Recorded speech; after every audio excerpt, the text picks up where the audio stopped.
Hi guys. അപ്പം ഞാൻ എൻ്റെ ചേച്ചീനെ കൊണ്ട് വണ്ടി കയറ്റി വിടാൻ പോകുന്നതാണ് കേട്ടോ. ചേച്ചിക്ക് എക്സാം ആണേ. ഇപ്പോൾ വീടിൻ്റെ ഫ്രണ്ടിൽ ഇങ്ങനെ പണി നടക്കണം റോഡിൻ്റെയൊക്കെ.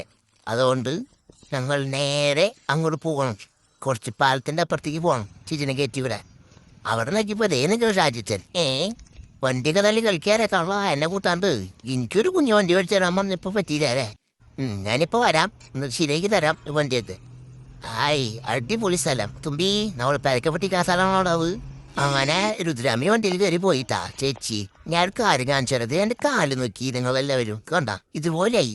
ആ ചെരുപ്പ് തെപ്പ നാല് ഞാൻ തലകുത്തി വീഴും. പുതിയ റോഡായതുകൊണ്ട് തൊലിയും പോയി നല്ല വേദന എടുക്കുന്നത്. ഞാനേ ഇപ്പൊ ഒരു സൂത്രം കാണിച്ചു തരാട്ടാ. അത് കിടക്കും നിങ്ങൾ ചേരും മറ്റേ ചെരുപ്പൂടെ ഒരാണ്ട് കിടക്കണ്ടല്ല. ഇതിപ്പോ ശരിക്കരുത്, ഇപ്പൊ ശരിക്കാ. നീ ഒന്നും മിണ്ടണ്ട ഞാൻ നീ ഒന്നും മിണ്ടണ്ട. ഞാൻ എടുത്ത് വിൽക്കാൻ പോണു ദേവം അല്ല. പിന്നെ എൻ്റെ അടുത്ത കളി കുറെ നാളായി തുടങ്ങിയിട്ട് തല്ലിപ്പുൾ ചെരുപ്പ് ഇട്ട് ഞാൻ വീഴല്ലേ.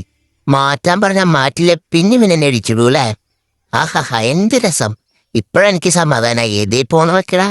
എന്ത് രസം. നീ പോയിട്ട് വേറെ മേടിച്ചിട്ട് പോയോട്ടാ.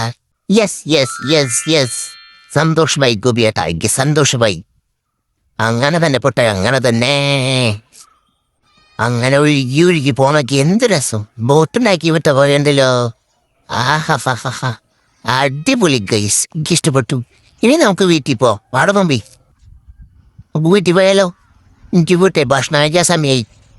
അല്ലെങ്കിലേ എൻ്റെ വയറ് ചുങ്ങി തുടങ്ങി, ക്ഷീണിച്ചു ഞാൻ. എല്ലാവരും പറഞ്ഞു പനി വന്നപ്പോൾ ക്ഷീണിച്ചു. അയ്യോ നമുക്ക് പോയി ഭക്ഷണം കഴിക്കാം. അല്ല അപ്പത്തോടാണ്ട് വരണ്ടല്ലോ. ഒത്ത സ്പീഡിൽ ഓർമ്മ വരും. എന്നെ പിടിക്കാൻ വേണം. അയ്യോ എന്നെ പിടിക്കല്ലേ. പുറത്ത് വീടിനെ വീണ്ടും കാണാം ഗൈസ്. ടാറ്റ.